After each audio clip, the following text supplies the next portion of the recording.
Ayan guys, bali chicken bola-bola to guys. Yung pagtimpla ko dito, hindi ko na napakita sa inyo kasi nagmamadali na ako. Ayan, parang lumpia lang yung timpla ng lumpia. Ayan, ganun lang kadali. Ayan, pinirito ko muna siya.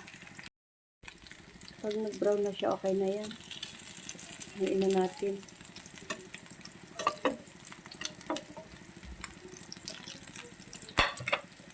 Ayan, sa isang kawali, yun lang din yung pinagprituhan natin, yun lang din ang gagamitin natin. Sabay ko na ang bawang sibuyas. So, ayan guys, pag medyo brown na siya, meron ako ditong sili at saka carrots. Ayan, design ko lang din.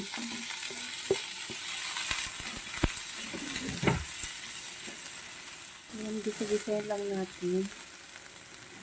Naan ko lang yung apoy. Tapos lalagyan natin ng ketchup. Ayan, bali 3 kutsara yan.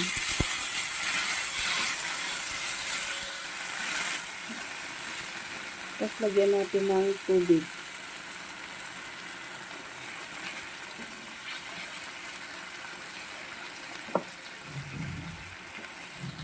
Tipla natin ng paminta, asin. Ayan, seasoning. Tapos haluin ko lang. Tapos lagyan natin ng 1 kutsarang asukal. Sweet and sour ito guys. Ayan. So ayan guys, lagyan ko ng konting suka.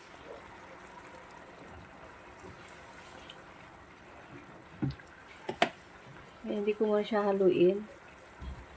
After ng 3 seconds, ayan, pwede nang haluin.